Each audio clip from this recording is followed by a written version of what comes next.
What is happening, my friends? Welcome to another great episode of the Arrington Gavin Show, your go-to spot for sharp insights, bold opinions, and unfiltered takes on the biggest stories of the day. Whether it's politics, sports, pop culture, or even the latest buzz, look, we're diving deep and keeping it real. So do me a favor, kick back, stay informed, and get ready to join the conversation. Look, my friends, on today's conversation, as I mentioned on the last show, we will be starting to do a series of episodes really just breaking down the recent presidential election, because it's an election that everybody is still talking about. A lot of people are recovering from it because, hey, if you were a Harris and Walsh supporter, you're probably still under a rock. You're probably still depressed. It's shocking. It's some of you are not shocked, and just you're like, wow, how can America go this route? And then for those who are Trump and Vance supporters, you're still celebrating. You'll probably still be celebrating once inauguration for you guys start.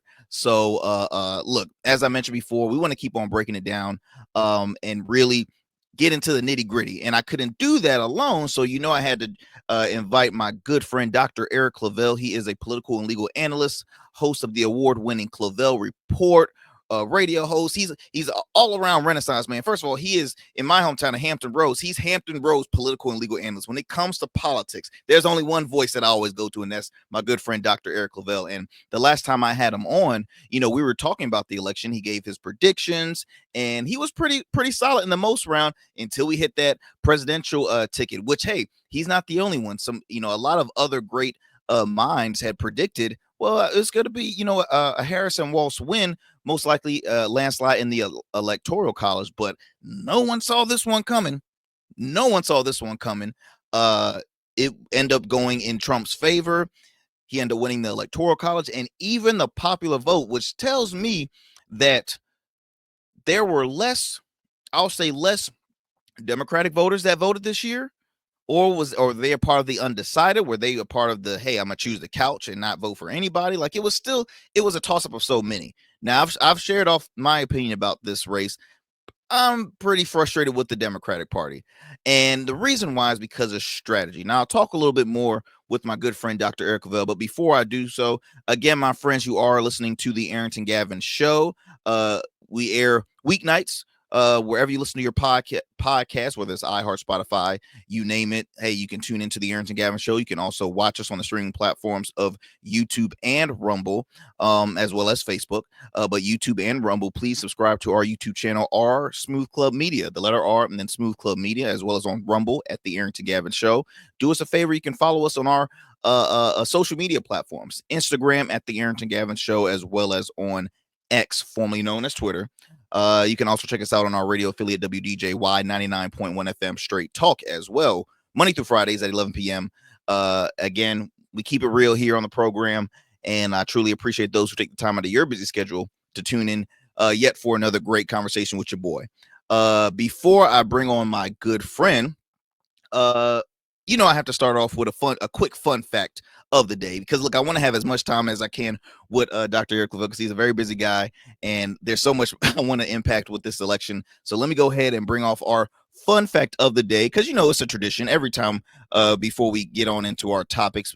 I always like to toss up a little fun fact that never knew that. So on today's fun fact, did you guys know that the hit horror movie Silence of the Lambs is the only horror movie that won an Academy Award for Best Picture?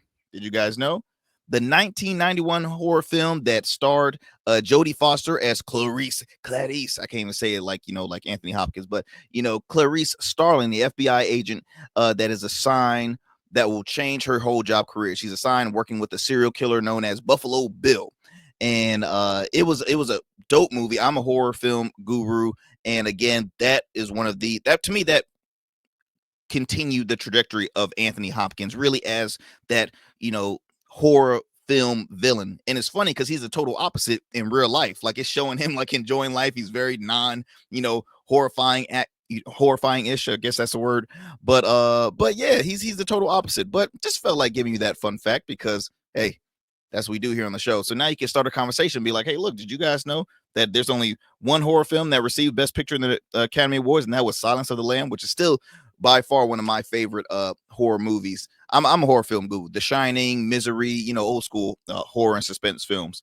But had to put that out there for you guys. Also, I would like to acknowledge some of our proud supporters of the Arrington Gavin Show. Of course, like our good friends over at Rugged Evolution. Oh yeah, that's right.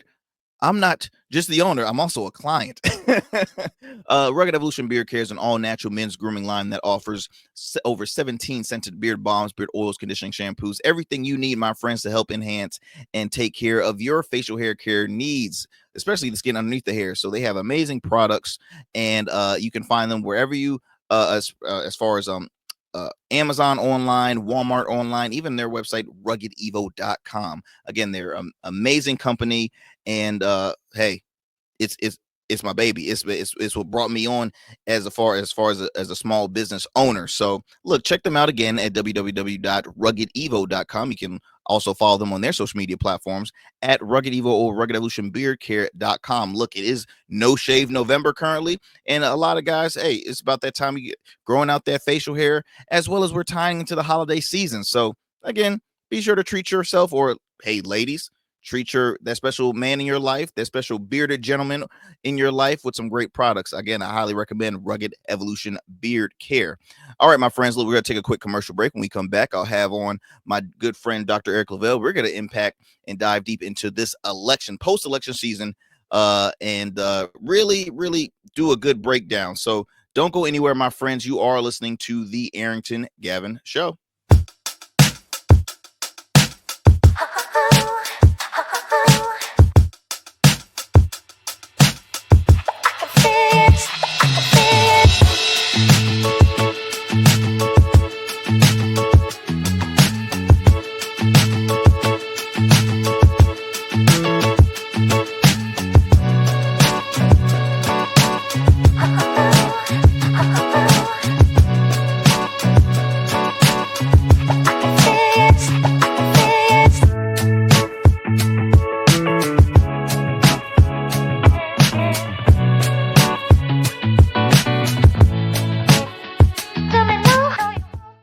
Become a man of distinction with Rugged Evolution Beard Care. Order our scented beard oils and beard balms to help you maintain and grow the perfect beard. Order today. Try our men's care products like the full body exfoliating cleansing bars, body wash, smooth stash, and more. Log on to our website or download our app to place your orders. Rugged Evolution Beard Care. We're your luxury but affordable men's care line. And remember, rugged is the new smooth.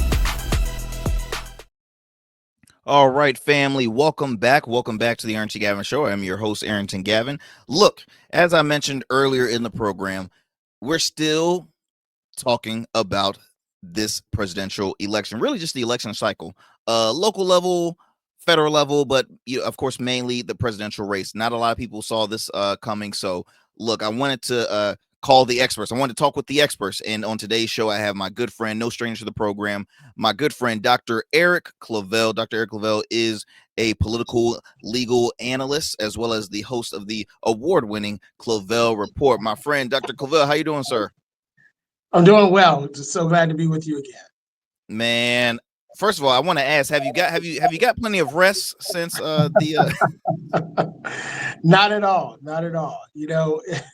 You mentioned that here in Hampton Roads, I'm very fortunate to be sought after for legal analysis, political analysis, and the like, and pretty much become the voice of politics and policy here in the Commonwealth and Hampton Roads. So I'm working, night and day, television, radio, print media as well.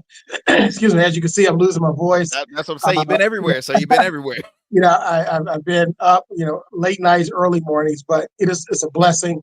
To God be the glory for all of it. So very grateful and thankful and humble to be able to be entrusted with that, and also entrusted on your show as well. Huge supporter, and again, I say it all the time. I think you're a rock star, rising star, and just really, really happy to see your trajectory. I truly appreciate it, Dr. Phil. Look, y'all heard that, right? Y'all heard that. This is recorded. I got the proof, y'all. But look, Dr. Claville, I want to talk all things politics. Obviously, you know, we're coming from a historic post-presidential race. Before I Right. get on the federal side, I want to talk a little bit in our local levels. For those who are listening that's not from the Hampton Roads area, look, we had some pretty big races happening in the 7 cities here in the Hampton Roads area. I believe the first one I would like to speak on is the mayoral race that happened in Virginia Beach. You had incumbent Bobby Dyer. You also had two city council members in Chris Taylor and Sabrina Wooten. You also had a former council member, John Moss, enter that race. And then there was another gentleman. He goes by RK. I always mispronounce the last name, but it was a 5-person race. And then earlier you did have a former delegate in Cheryl Turpin that entered that race, and she ended up leaving it a little later on in the election. But seeing Bobby Dyer win that race, what was your predictions initially with that? Were you surprised? Were you saying, wow, the numbers, it was a little closer than I expected? Any follow-ups, anything in regards to that race? Not surprised at all that he won that race. I Mm-hmm. thought that he would. I thought that more specifically, the 2 city council persons, both African American, one male, one female, I Mm-hmm. thought they would cancel each other out. I thought that one council person jumped in a little too early.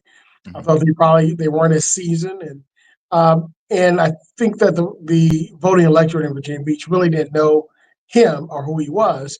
Great guy, great, definitely a rising star, but I think just a little too soon.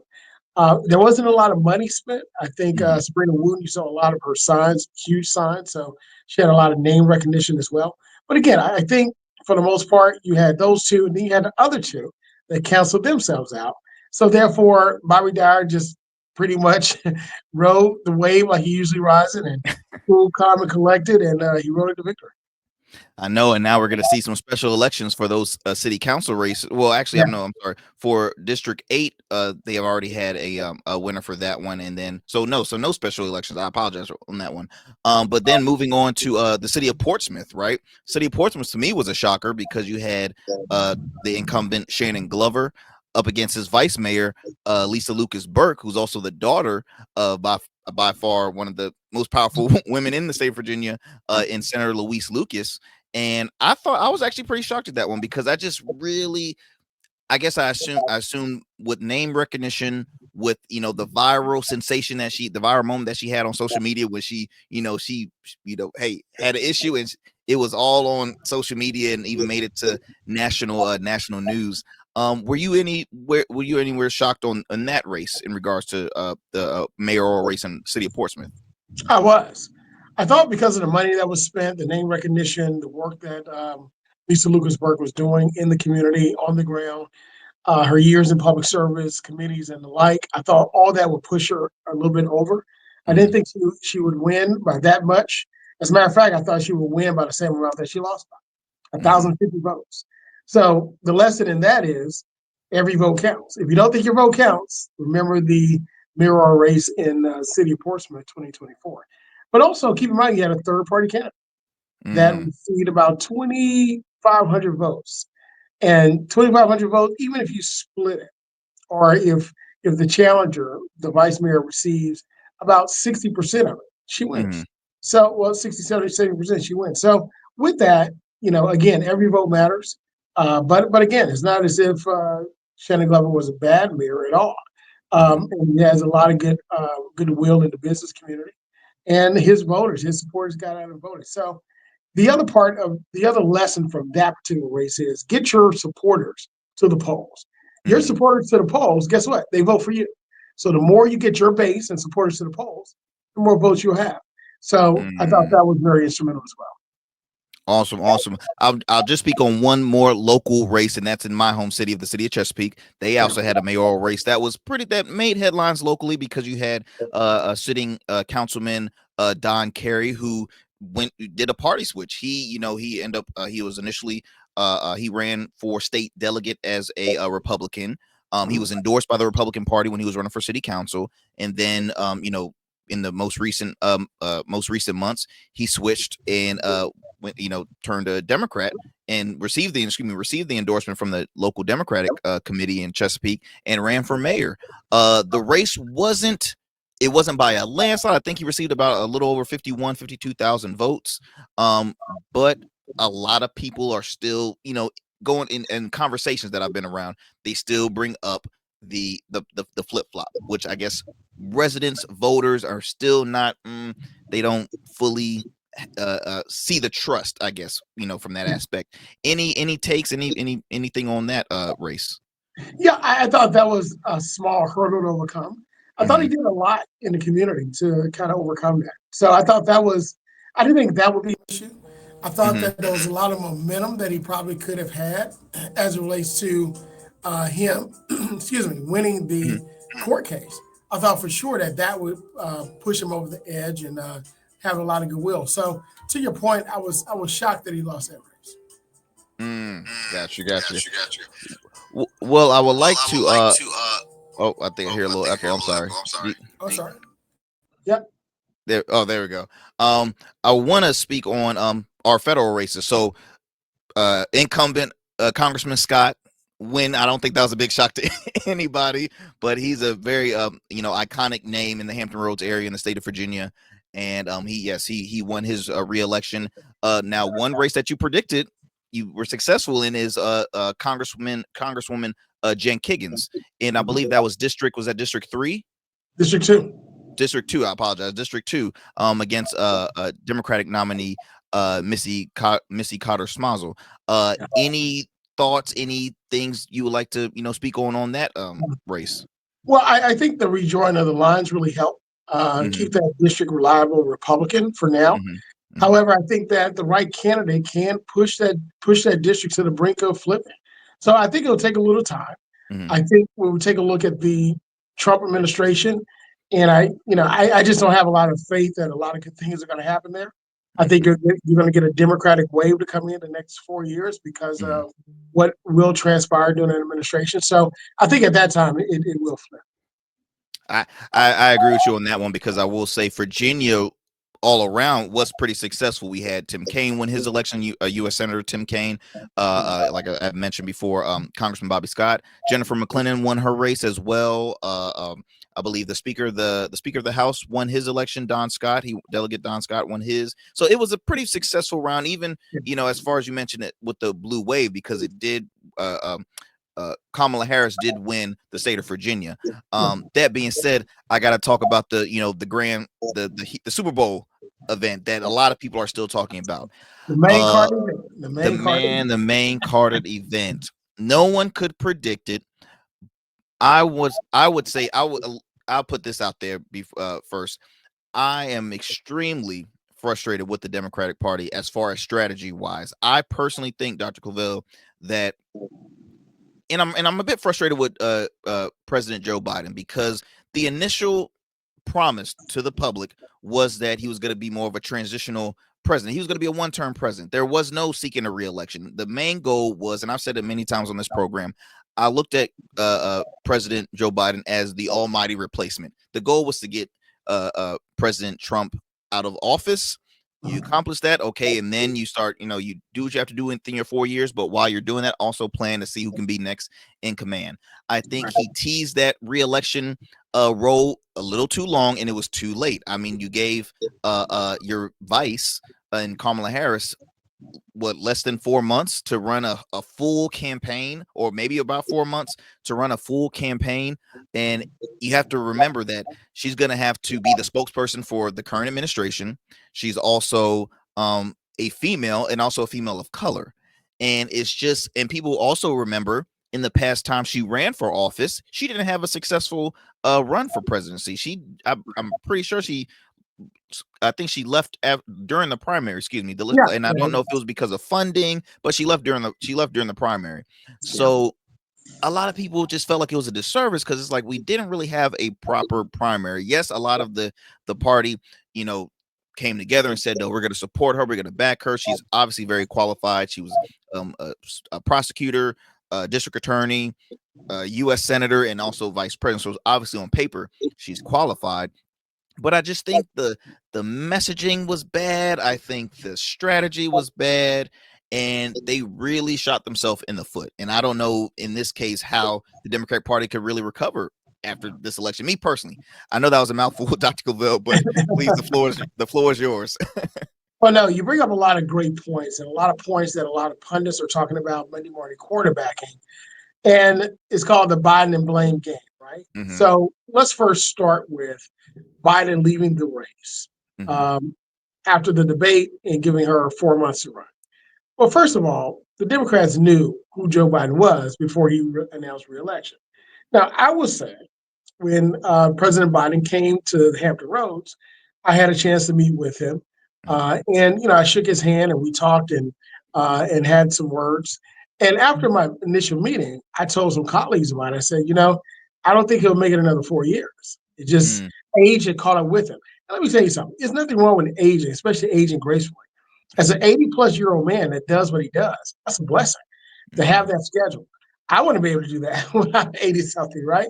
So, listen, I have nothing against it. But even with the dismal debate that he had, look, dismal debate, but look at the policies. We were supposed to go into recession in COVID. Never happened. Look at all the things that were supposed to happen in COVID. Never happened. I mean, after COVID. Never happened.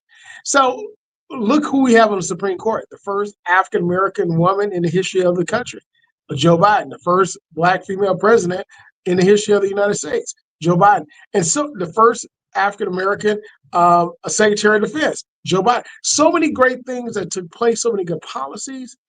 But he had a bad debate, okay? He had a bad debate. It happens. But in other words, he lost faith. Well, people lost faith in him. I believe that Biden would lose against Trump. So I thought it was good that he did get out. However, I think where others say that Harris did not benefit from a longer campaign, I disagree. The 4 months that she had was perfect time because, as you just stated, she ran for president before. And by running for president before, that if you remember that race, it wasn't a good race. She had to drop out, a lot of dysfunction in the campaign, the whole nine. But again, she came on the ticket as vice president and helped to win the ticket for current president Joe Biden. So with that being the case, I think that if she would have stayed in longer, that would have given the opposition more time to delve into her personal life, more time to take hits at her. Again, politics is not for the faint of heart, right? I mean, when you get in there, they're going to go. They're going to hit you. And you got to be able to withstand that. Remember Barack Obama's famous run and how they attacked him, his family.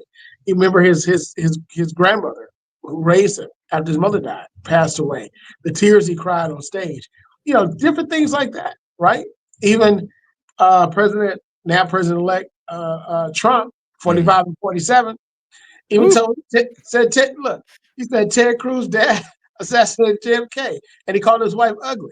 I mean, come on. These are things that you have to endure. So I disagree with people that say that she should have had longer now. She had a perfect time.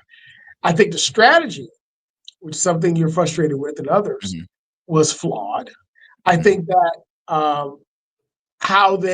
the lack of messaging was flawed. I think the lack of being able to tell the full story about what the Trump administration was and what you can expect was flawed. I think not leaning into the fact that she is a woman and could be the first woman president was flawed. I think not leaning to the fact that she was a Black woman or a mixed woman, she was a woman that went to HBCU was flawed. I think all of that played a part in the flawed messaging, positioning, and identifying who she is and her stance to people. I also believe that the lack of a broader message to the electorate was flawed. I know women's rights to choose an abortion was a successful issue on state ballot measures across the country the first 2 years. After the Supreme Court overturned Roe versus Wade, I get it. I know that women outnumbering men as being registered voters is, a good thing as relates to messaging toward women. I get it. However, it's always about the economy. In the words of the great raging Cajun, James Carville, it's the economy, stupid, right? It's all about the economy. You always got to address the economy. And when you had to address immigration because that was something they were attacking the administration on. Even if it's something that's not happening now, you got to address something that's going to happen in the future, right? So with that, they failed to address failed to talk about the successes of the Biden-Harris administration, Mhm. failed to address the economy, and failed to fight misinformation. Oh, So, with that being the case, I think they failed in many ways of capturing the very essence of her campaign and who she is and what she could have done. and that's one thing that I have noticed from the Democratic Party during campaign season is that yes, the policies are usually there and they work, right? But the messaging and the strategy is always awful. And I've even spoken with some of my friends that are Democratic elected officials. They will tell you, yes, we tend to struggle as far as getting the message out there. And that's one thing that I will give props to the Republicans because they focus on the message that really gravitates to the everyday people, right? Even I've even if it's mismessaging, right? even if it's Even if it's disinformation. And then also when you talk about messaging, again, this Mhm, is I'm very passionate about this because to your point, yeah, Democrats are terrible at, and I was talking to a US Congressman. He's like, yeah, we're terrible at messaging the good things that we do. When the Republicans go in office, we can go all the way back to um, Bush 1, right? mhm, You get in office, war starts, drive up, the debt, and then the Democrats come in and fix it. Clinton administration, mhm. balanced budget, paying down the debt. Bush 2 gets in, spends the surplus, like a kid with a trust fund with no That's guardrails. right. To the candy And then store. we go into war and then run up the debt. And then after that, we have Barack Obama. He comes in. And then Uh-oh. Oh, you there have you go. There you go. Yeah. once again, he stabilizes the economy. He comes back, and then all of a sudden, we come in and you have Trump that comes in, and again, the debt skyrockets. We got COVID and so forth. That happens, and then of course Biden Harris comes in, stabilizes the debt, but then again we have the issues and they're staving off these wars, right? Mhm, But Trump's coming in again. So if you look at that cycle that I just articulated, going all the way back to 1988 to 2024, I think it holds true. So I think you'll probably see that same trend move us in that direction. But again, we're talking about messaging. mhm, The Democrats failed to cause, and I said this on one of the television shows, maybe several. mhm. But I said the Democrats failed to cause Americans to remember the first 4 years of Trump. Remember Sharpie Gate. Remember inject bleach into the lungs of citizens to cure them of COVID.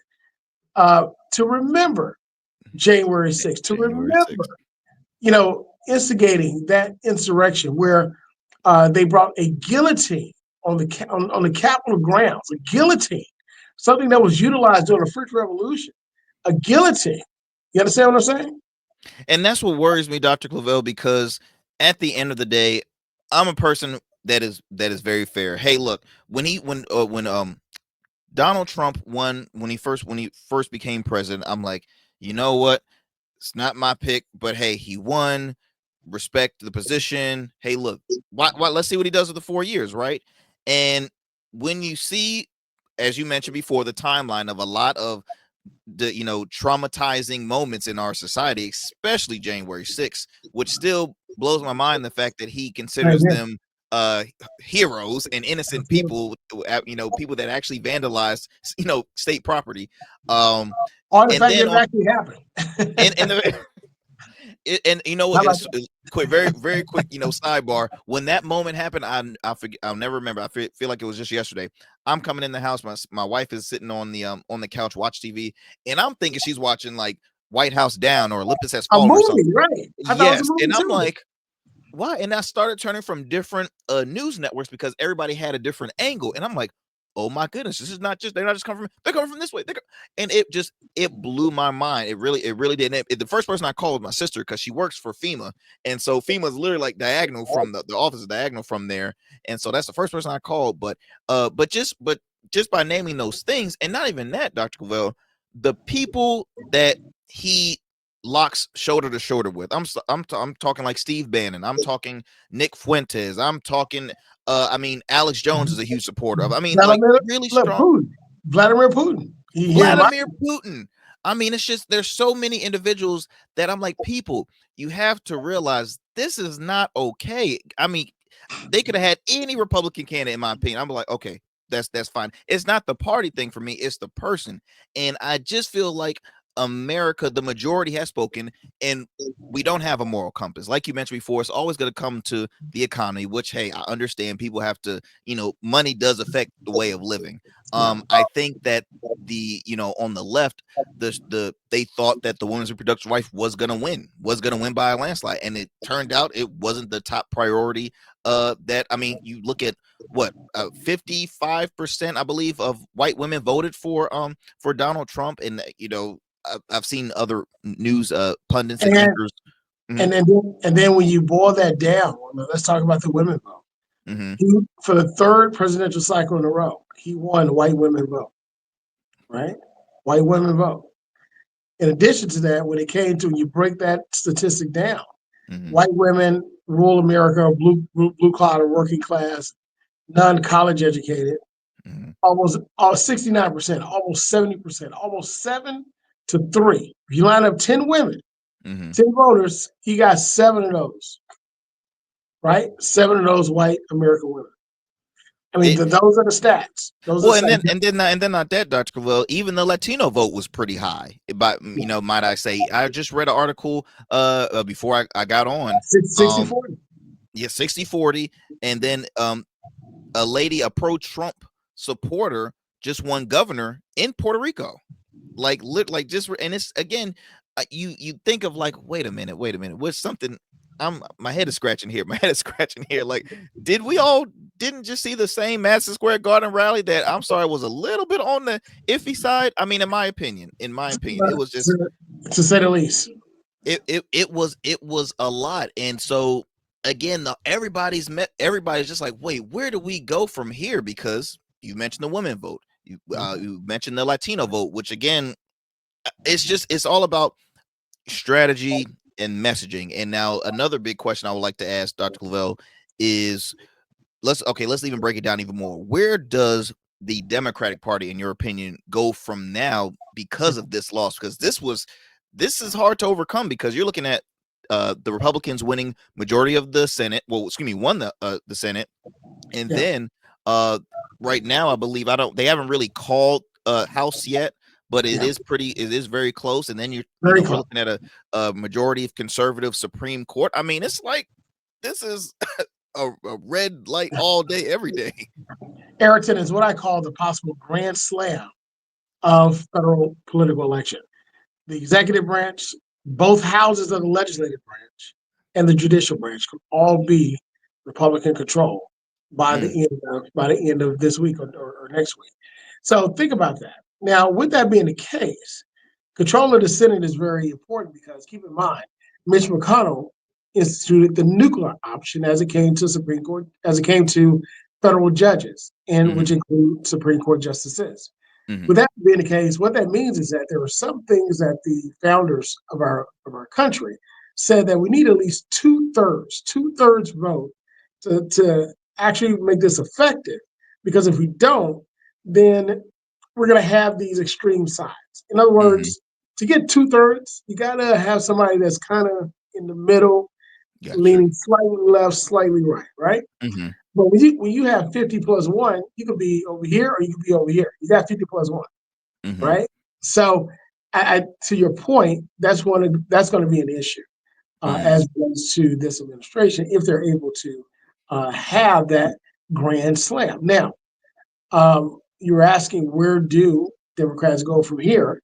Well, first of all, you got to sit back. You got to take accountability. You can't have the blame game. You got to ask yourself, what did I miss the mark? Not we, what did I miss the mark? Where did Harris has asked herself where she missed the mark? The campaigning, where the political finance machine. Where do you miss? Where do we miss the mark? And then you go to the people. Secondly, you go to the people. and you say, "Hey, did we speak to you? Well, what did we do that was wrong? What do we need to do to improve?" I think Mm-hmm. if you go to men, they'll tell you, "Hey, y'all forgot about it," right? You know, again, the women's issues are great. You got to address those, but also in like manner, not instead of Mm-hmm. or, but also in like manner, address the women's issues, address the men's issues. You can't do this. You can't Mm-hmm. have all or nothing because you'll build a stronger coalition. In addition to that, Mm-hmm. I'm sorry, go ahead. Oh, no. K- Finish what you I were was saying. just I'm saying, sorry. yeah, I was just saying also in addition to that, there's a rising demographic of Latino voters. Mm-hmm. And Latin America and Hispanic, well, Latin America within itself and Hispanic America are not monolithic because the countries, the Latino and Hispanic countries are not monolithic. Mm-hmm. They share a certain language, but indigenous cultures still play a large role in their lives. So, with that being the case, learn from the different cultures. Put Mm-hmm. those individuals on your boards because you're asking about your company. Mm-hmm. The larger company. Put those individuals on your board of directors, to ensure that you're getting the full value of them, to ensure that their voice is heard. Um, Thirdly, I think that they have to take stock not just in themselves, but they also have to understand the voters themselves and why they did vote for them. We talked about young men. We talk Latino voters. Talk with them, but also the demographic again that have left them every single Mm-hmm. time as it relates to women on the ticket, and that's white women. You have to talk to white women and say, "Hey, why aren't you voting for black women? Why aren't you voting for white women? Why aren't you voting for women in the top office, right? Mm-hmm. Why aren't you doing it?" And somebody say, "Well, because I'm Democrat." Well, no, you had Sarah Palin on the Republican side, and she lost. You didn't vote for her. So it's just not the person that's a Democrat or a liberal. Mm-hmm. There's Mm-hmm. something else that's there. So I encourage you to finally to get another expert or guest to address that issue. Absolutely. Look, It'll be a great I'm show. like, wait a minute now, wait a minute. I ain't gonna talk on a women's standpoint, but I do want to, I do want to get back to well, you mentioned the men vote. They felt left out. I myself, I'm not gonna lie, I'm curious to see what like just issues off the top of the bat that would be something that will gravitate to the majority of black men. And also I even backtrack when former President Barack Obama, he made headlines because what he had said was, maybe you're not leaning towards her because she's a female, which I think was a poor choice of words. I wasn't frustrated though with him saying it, just because I'm not gonna lie. That was a majority thought process in my mind, but that was something I do think that's an issue because we live in a society where a lot of men don't want to be told what to do by a female. I mean, and it is unfortunate because I'm a mama's boy. I love my wife. They run they run my life. Okay, like if I have questions, or I'm like, hey, did you know? So that's just me personally, but I wasn't. It really didn't bother me what Barack had said. I just think that again, the role is to not bash your voters. You're trying to receive voters on why they should vote for him. And just by I had the opportunity for the very first time to go canvassing for a local candidate that ran here in the city of Chesapeake, Awesome. and that was a one and done thing for me. I don't know, I might do it again, but it was an experience because some of those houses had some mean dogs that ran up to the door. I'm Yeah, like, but and there were some people that were didn't want to be bothered. There were some people that, hey, look, I'm all please, I'll read the information. And then I yeah, had the opportunity to speak with young men, my age or even younger, that just said, well, I don't really get into politics. I don't read it. I don't watch it, this and that either. So I'm just not choosing to vote. And then that's when I like, okay, let's talk, because you are a homeowner, you pay taxes. yeah. You might You not like should vote. yeah, you might not want to be a part of politics, but guess what? Politics is definitely a part of you, even though you don't even know it. So it's like I see a lot of misinformation. I see a little bit of ignorance as well, but I see a lot of misinformed and misguided, a lot of stuff people receive off the phone, which don't get me wrong. I think that's another credit that helped out with the Trump and Vance campaign, because for one, the Trump administration never stopped campaigning when he left office. He was still doing his rallies. He kept on going, holding on to that base. Well, And look, then there's a reason why, because it paid the legal bills. that's absolutely right. I mean, literally, he was the court, but you know what though? But that to me helped his base though, because every time you saw him walking in and out of a courtroom, Yep. boom, he gets his TV time, he speaks. That just raised up the value every single time. That's right. You know, he embraced the streamers. He went on a lot of podcast programs that was real, in my opinion, more right leaning, but they were platforms that had huge numbers. I mean, I spoke on this show before. His last interview was with Joe Rogan. That interview in the first 24 hours had about 27 million views just in the first 24 hours. Kamala Harris went on to Shannon Sharp's Club Shay Shay, which is a very successful podcast, not in the same capacity as Joe Rogan, but the first 24 hours, it hit about maybe 5,500 thousand views. I mean, it's just, again, I think that, and I just think I go back to strategy. The messaging was bad, but I want to go back to the question because I know I kind of ran it off. What would be a key issue that would catch the attention of black men? Well, it's very interesting you mentioned that, because I think that black men not having an issue voting for Harris, and again, it wasn't a huge number. It was, but it wasn't a significant number, but it was a large number than voted for Trump last time. So, but to your point, they have to have a message to talk about the issues that men are having.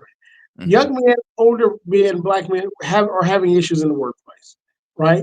Where is that standing up and fighting for them? Also, empowering them to be the fathers of and the stalwarts of their communities, right? Again, and this this doesn't have to cancel out women's empowerment, right? You don't have to do that. They actually work hand in hand. So again, I go back to having that balance.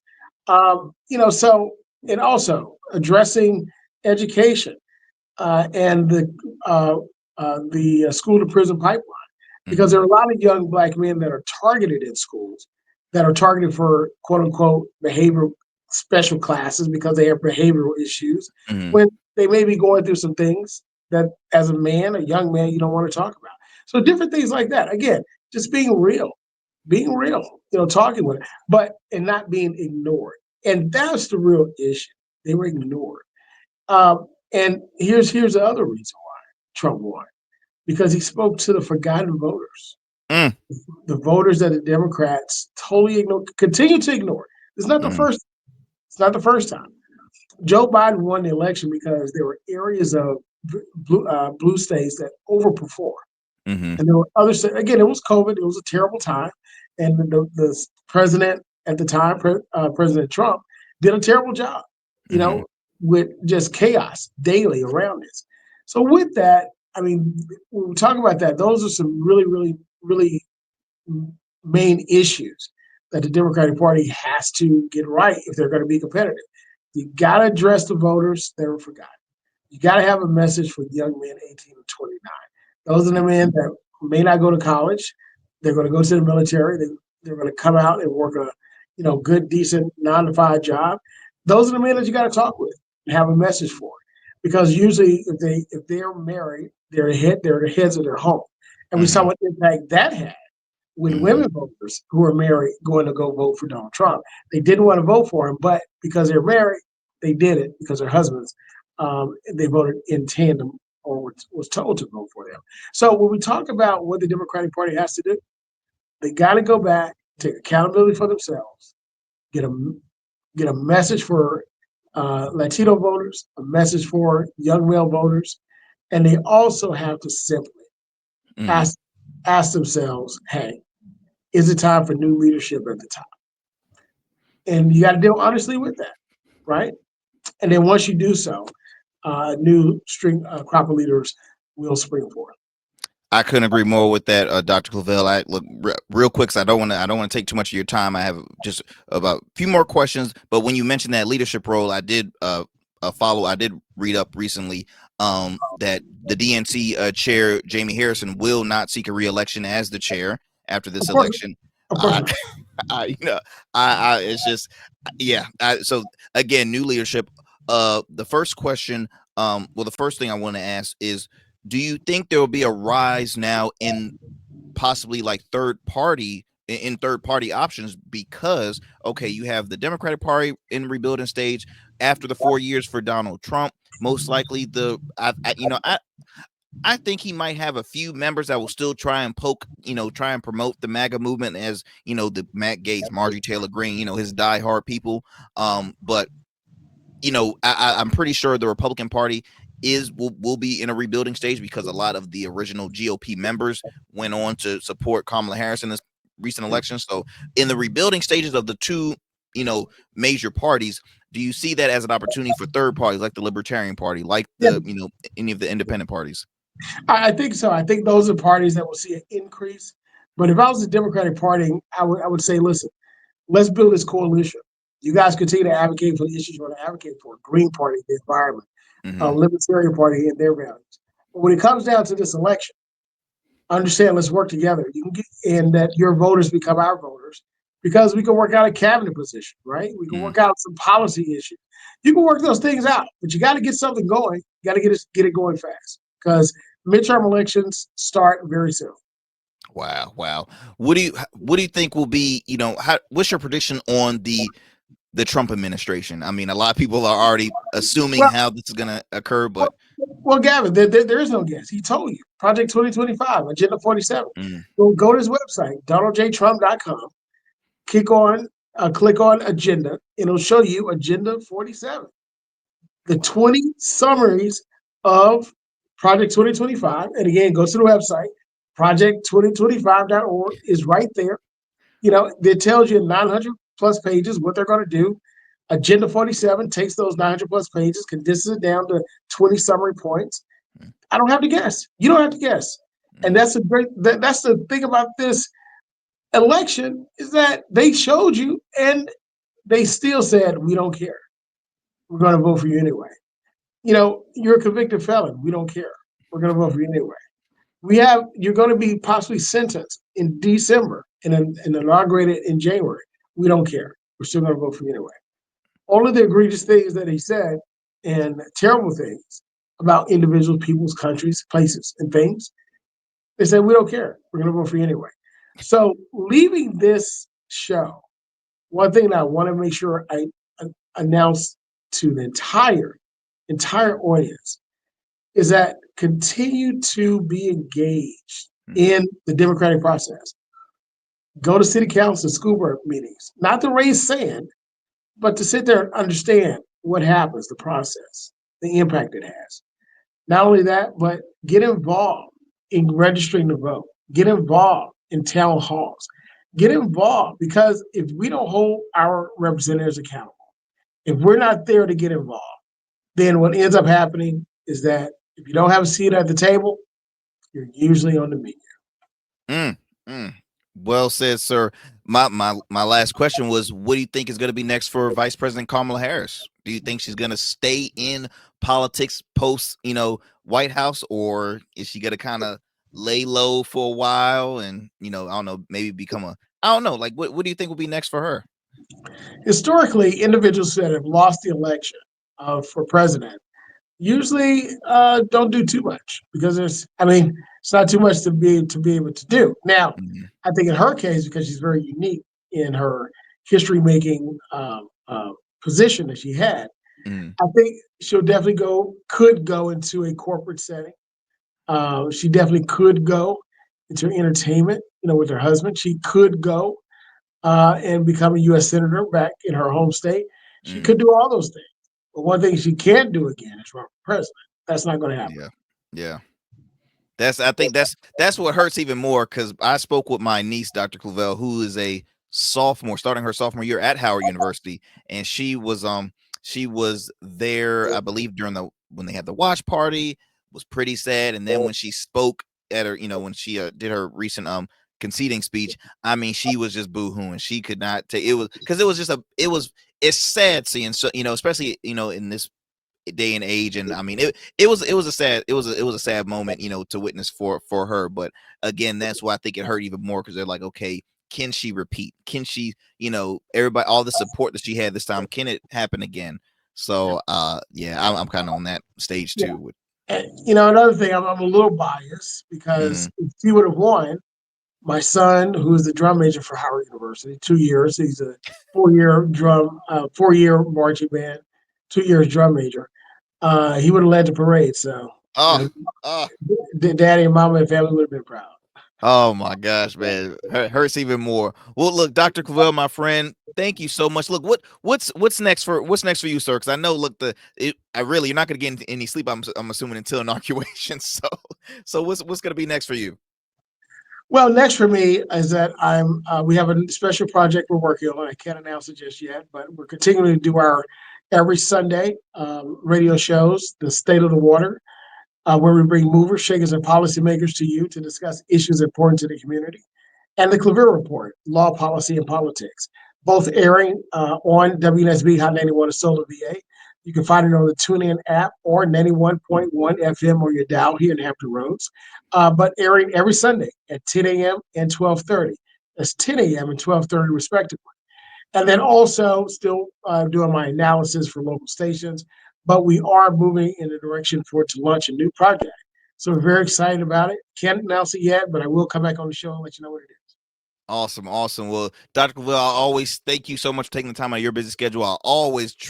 I'm glued to your insight. I love your analysis that you bring to the table for not just Hampton Roads, but even on a federal level. So I truly appreciate it, my friend. And look, and I apologize if I always blow up your phone too during election season. I know everybody was like, let me go ahead and see. Hold up, these numbers. I don't know. Right. Listen, you and everybody else. My phone started dinging at 1:35 a.m. So yeah, it's all good. But again, I appreciate you. Definitely a rising star. Love what you're doing. Uh, Continue to support this guy. Support this guy right here. I mean, he's doing a phenomenal job, and definitely a star. Lucky to have you in this area. And again, look forward to being on your show every chance I get. I appreciate it, my friend. Well, look, you take care. God bless, and I'll talk to you soon. Exactly. My friends, look, I hope you enjoyed yet another great conversation here on the Arrington Gavin Show. Look, I'm telling you, Dr. Claville, I mean, again, a true guru, a wizard when it comes to politics. This is, I always respect and enjoy his insight. And again, I mean, look, I felt like he's that friend I had to vent off about this election because look, my wife ain't gonna pay me no mind when I vent off about this election. She's still recovering as well. I mean, I'm just an individual where when the race is already, at post election, I'm like, hey, look, he won fair and square. There is no, continue to be frustrated. Hey, the America spoken. Like I mentioned before, I'm frustrated with the strategy that was done on the Democratic Party. I guess that's why you can say I always lean in the middle, because I get frustrated with both parties, really. But again, I thought this was one that they should have had won. But again, strategy, messaging, it just wasn't there. It just wasn't there, guys. And so once again, we will continue to follow you up more with some post-election breakdown here on the Arrington Gavin Show. This was kind of like our episode 2 of the series. Next episode I will bring on some more friends that were at least witnesses during this campaign season. Other friends in the media side when it comes to pop culture and entertainment, as well as in politics. So we will continue to follow up with you all more on this historic political presidential election, the election between Vice President Kamala Harris, who was elected the first female vice president, the first vice president of color as well, elected. And she was a very well respected person, and then she came up extremely short. She ended up losing the electoral college as well as the popular vote, which was shocking. She lost it from the hands of a 34 count convicted felon, 34 counts, by the way. He was found liable. He was found guilty in a civil suit for sexual assault, bankrupt 6 times, okay, impeached twice, and yet he's, he is going to be your next, he's going to be your 47th president of these United States. I mean, heard Dr. Claville even say, this guy this guy will be sentenced literally days, weeks before he'll be during his inauguration. Like, he'll be sentenced, going to court. So I've said it here many times on the show. I do not want to see, when they have that criminal background check, whatever, on the ballots. I don't want to see it, because I'm just saying this guy is going to be in office. He's a convicted felon. But hey, what makes it even sweeter, guys, the fact that when he is elected, those 91 cases that he's facing, they're going to be gone. Poof, poof. 91 cases gone. What message does that send, guys, to our youth? What message does that send out to citizens and residents here in the United States? What message does that spread? Does it spread that bullies are always going to be superior? Because that's what he was. I'll speak for myself. I think he's a bully. When you insult somebody's intelligence, when you insult somebody's appearance, when you insult somebody's culture, when you continue to bash and bash and bash with personal attacks, not political attacks, personal attacks, not policy attacks, personal attacks. When you continue to do that and get away with it, when you break the law, right? Insult the prosecutors, insult the judge, and get away with it? I mean, guys, I just don't know. Like, I mean, again, I've said it here and I'll say it again. The comeback story of the year. He is officially going to be untouchable. Officially going to be untouchable. Majority of the Senate is going to be Republican dominant. All right, that means you're going to have another Republican Speaker of the House. Speaker. The right now it's I'm sorry, but most likely they might even take over the House. So you're talking about they're going to take over the Senate, they're going to take over the House. They're even aiming to take over the Supreme Court. All red. Untouchable. Guys,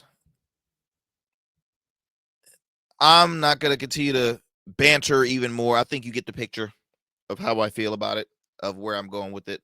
But at the end of the day, hey, he won. Democrats, you shot yourself in the foot. I totally understand why Jamie Harrison, DNC chair, is not seeking re-election. Again, Democrats, you failed. Not voters, leadership, strategists. You all effed up. You did.